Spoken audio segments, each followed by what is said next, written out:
Good evening, everybody, and welcome to another edition of the Coach's Corner. With me, as always, is the coach, Ian Bain. My name is Kevin Papa. We're coming to you live from the Raillery Public House here in Franklin, Massachusetts. Come down every Wednesday night, see us film the show at 5:45.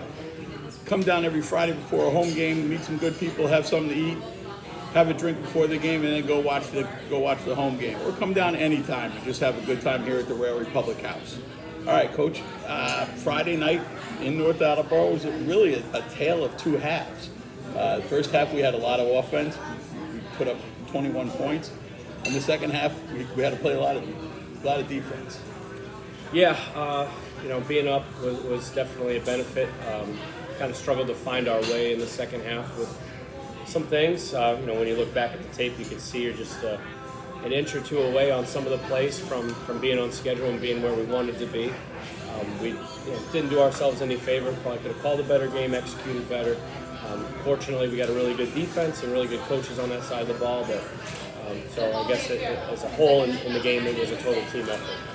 So North gets the ball to start. A couple plays they're at midfield, and then they bust a big 50-yard run. This is maybe the fourth in the last couple of weeks, fourth big play that we've given up. Is that something that becomes worrisome? No, because every team we've played is in the top 20 in the state rankings. In a lot of ways, we're still building and gaining experience in certain positions, and and also that's football. Sure. And I think if we were doing it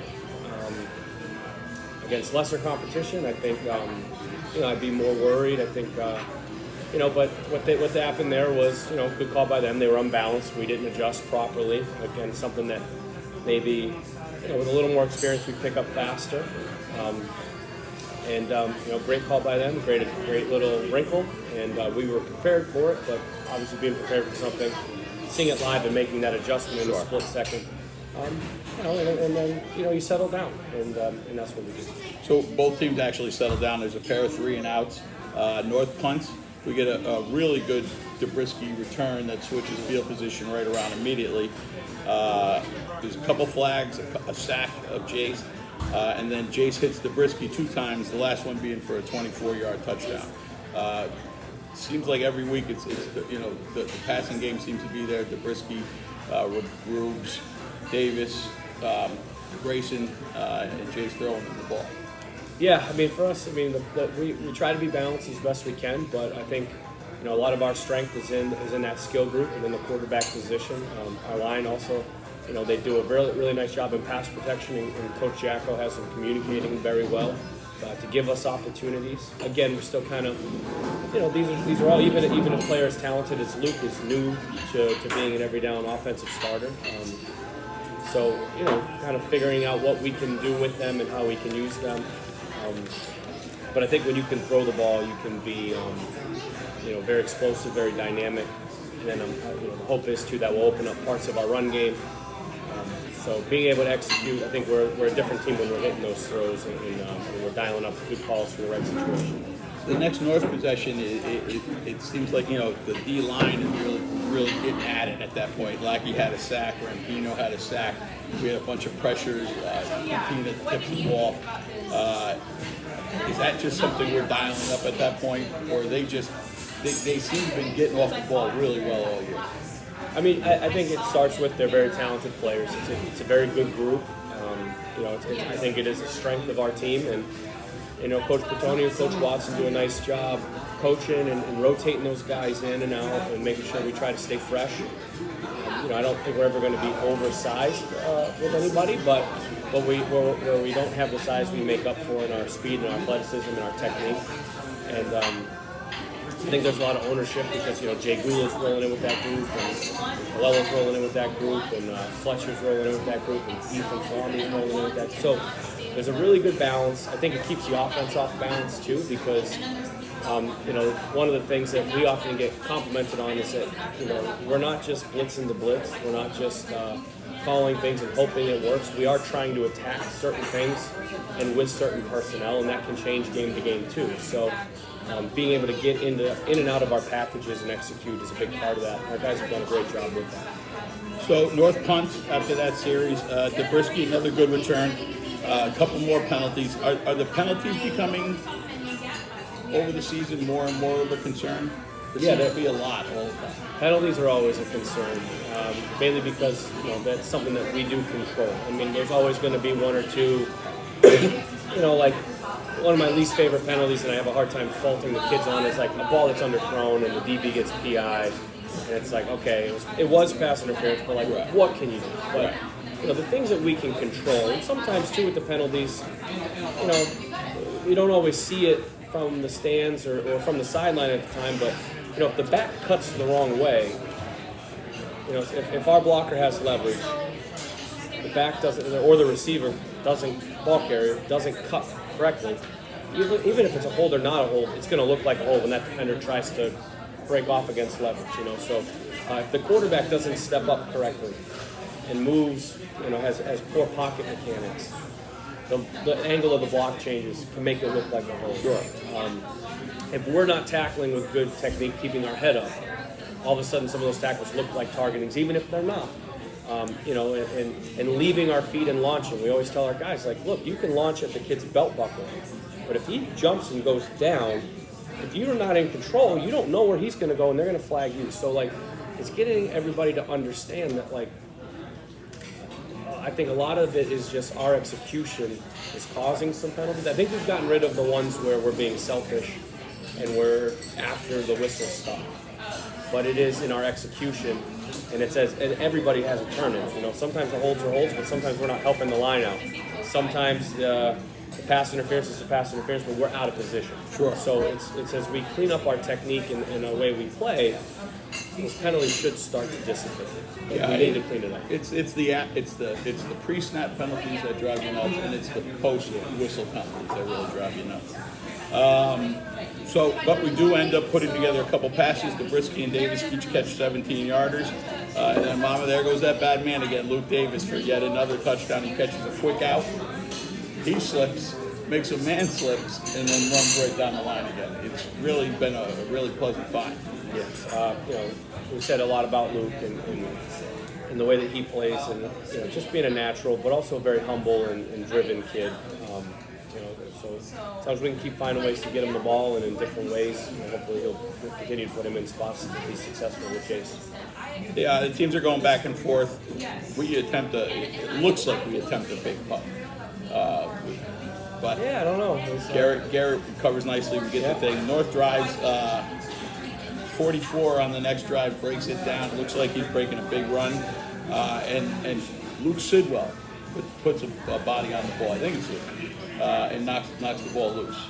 We recover, and that's a huge turnover for us. It is, and it just, it's we talk a lot about, we look at red zone, and, we were able to force, 2 takeaways in the red zone defensively. That was huge for us. I mean, that could have been the ball game. And also I think we all have those moments in games, whether we're watching a team or coaching a team, where the ball goes on the ground and you don't get it. And it's capitalizing on those opportunities, because it would have been very easy for that ball to come out, and then we don't get on it. But we try our best every week to work punching the ball out, as well as our own ball security. We try to work every week recovering balls in traffic that are on the ground, recovering balls that are in space where we can score, tipping the ball, catching the tips, right? We try to work those takeaways in our takeaway circuit to best prepare our guys for the moment. And again, all those things are great, but if we don't recover the fumble, then that fumble might have never, on paper, never happened. Sure. Right? Sure. So, it's just being in the right place at the right time, hustling to the end. I'll always remember when we played Attleboro to secure our first playoff bid in 2018. The Attleboro kid breaks a long run, and he gets tackled, and like Owen Palmieri is trailing the play, and it would have been easy for Owen to dog it right then and there. Whose birthday is today, by the way? No kidding. I didn't know that. So, so it would have been easy for Owen just to dog it right there, shut it down. Hey, he's going to make. But Owen sprints in. His teammate makes a tackle, punches the ball out, and if he doesn't hustle, we don't recover that ball. That's, I think, when the start of this third quarter, or maybe late third quarter, but it was a big change of momentum in a back and forth game there. So just finishing plays, being in the right place, that's not accident and that's not coincidence. It's the way we play. At least we try to play.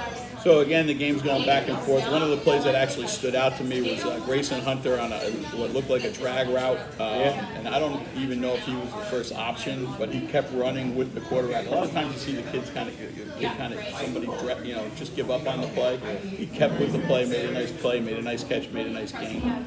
Yeah. So on the play, we have a concept on the front side, and on the back side we call it a drive concept.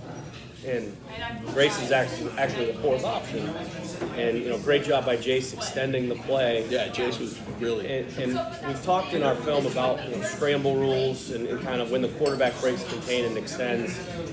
We have to adjust the route a certain way, and it just so happened Grayson did exactly what he was supposed to. He didn't really have to adjust, and if you look on the front side, even we get the right spacing in relation to the quarterback. Everybody kind of finds a place to get to, and great job by Jace keeping his eyes downfield. A lot of times guys will focus on in front of them and focus on the scramble and not scrambling the pass. North gets the ball back with 2:22 left in the first half. We have big Jay Gould sack, another couple of nice plays, and they're forced to punt from the end zone. Looks like a low snap. The kid makes a nice recovery on it. We get a good return to the 30, and then it takes us to the Raillery play of the game, where we go right back to Grayson Hunter, who streaks down the middle of the field, double covered, and just goes up and fights strong for the ball, comes down with it, and lands in the end zone for the touchdown going into the half. The thing about seeing him fight for that ball, it's got to give your quarterback a lot of confidence to say, all right, I'm going to throw it anywhere because he's going to go up and get it. Yeah, and it was a good job by Jace. Really, the call was to the left side of the field, and we had talked before we went out, like if they buzzed their coverage over there, we were going to get off of that look quick. And when he knew he had Grayson in the middle, and the way that they had their support and coverage gave us good enough leverage where we thought, there might be something there. So, Jace put a ball that was catchable. We call that a sky ball, where it's sort of not really a 50-50, but with Grayson's body, when we throw vertical balls, we talk about putting it in the bucket, we talk about pinning it on the back shoulder, and we talk about sky ball, where it's just up and get it. And that's what that was. And then on the way down, I don't think he had it until on the way down. And he takes it from him. Uses his size and his strength, and those are the things that we train for in the summer. And the plyometrics, the sprinting, and also the lifting and strength training. So I think that came through, and he's done a nice job. I feel like in every game it's kind of been a big moment for us. Whether it was beating Mansfield last year, he had a touchdown. He always finds earlier in the drive earlier, getting in the passing lane to make a catch. So big catch, big opportunity, and that I think changed the game in a lot of ways. Yeah, so we go into the half. It's 21-7. We come out in the second half. We have the ball. It's really a North half. We do have a couple nice plays. Cole Sidwell makes a hell of an interception in the end zone, playing basically center field on a bad thrown ball. But like you said, again, that's another red zone turnover we get. It's also understanding the space, because when you get in the red area on defense, it's like when you play baseball. If you play in left field at the Green Monster, you don't play near the Green Monster. You play very shallow in left field because it's going to bounce back. Yeah, you don't have a lot behind you, so he's able to be more aggressive in that moment, and him understanding that and kind of just being a natural competitor. If he's just playing over top of the whole defense, and that's a completion, but he understands the situation and the spacing on the field, which is really impressive for a sophomore. We get a ball fourth down, and it appears that Garrett's running a fake. I don't know what he was doing on. He pulled the ball out. I asked him. I'm not going to tell you what he said. We won't touch on it, whether it was called or not. Eventually, North scores, though. Even though we got 2 sacks, Bobby Padula makes a heck of a tackle for a loss. They get a big fourth down conversion. But on the PAT, it looks as if the holder misses the block. And the kicker almost goes into fire mode where he's running a route at that point. I mean, I can't say I don't think it was a fake. I can't tell if it. I just think somewhere along the lines the exchange was not clean. Right.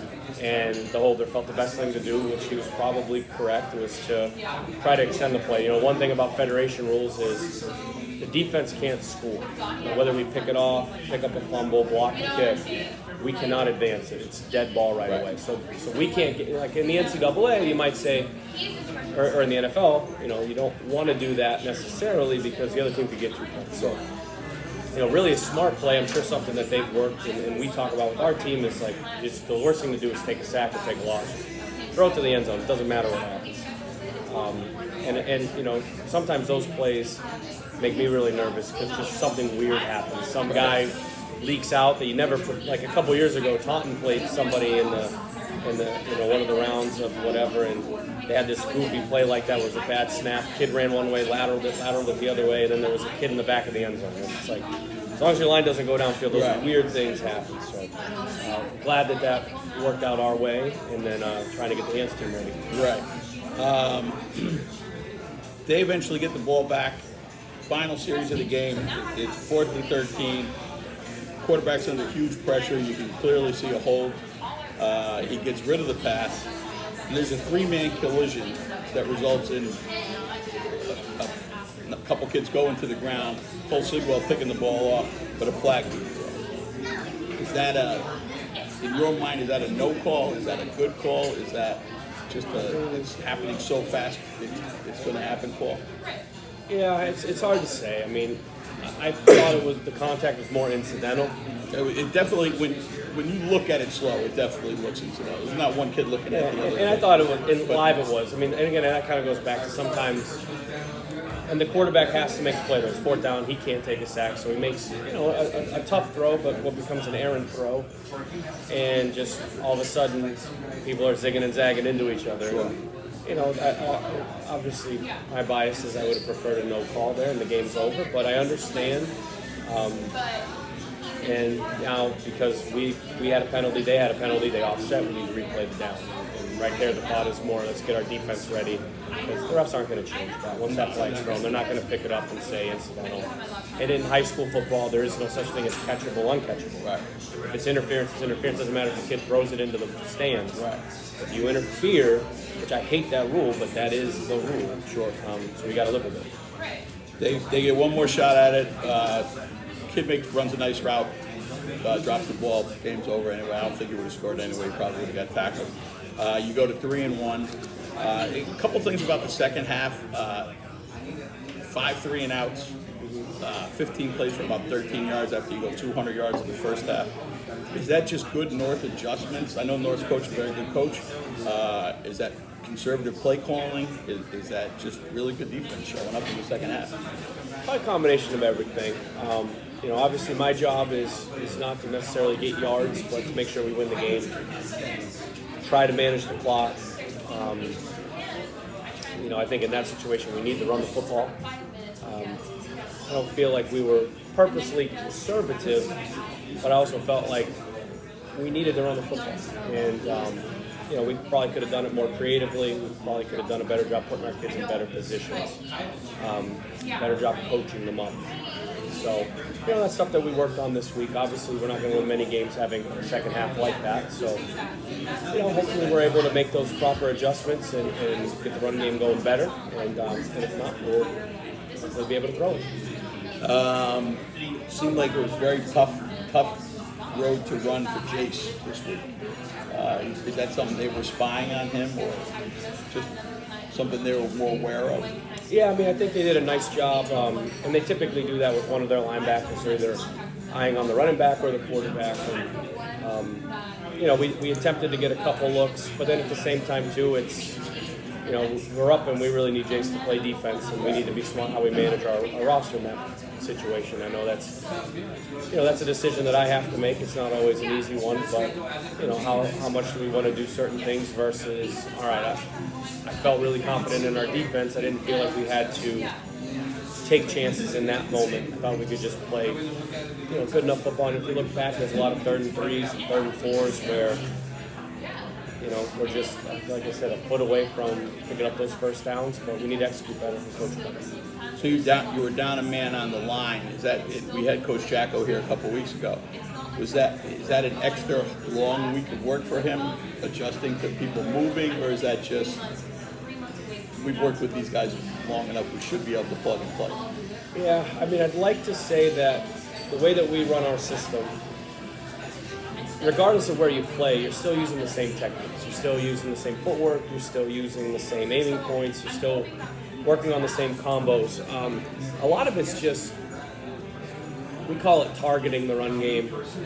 And I think, we could have done a better job making sure that we're going to the right guys. For example, a center is going to target nose guards, interior tackles, and linebackers. They're not going to be out on the perimeter targeting ends, paying attention to outside linebackers, walking up or back, things like that. So I think that's the only main difference. And, a couple times we had calls, and we should have probably had a better adjustment to how they moved their front. And I thought we had done a good enough job with that, but obviously we had a nice list of things to work on this week. So, but I think there are things that we're prepared for.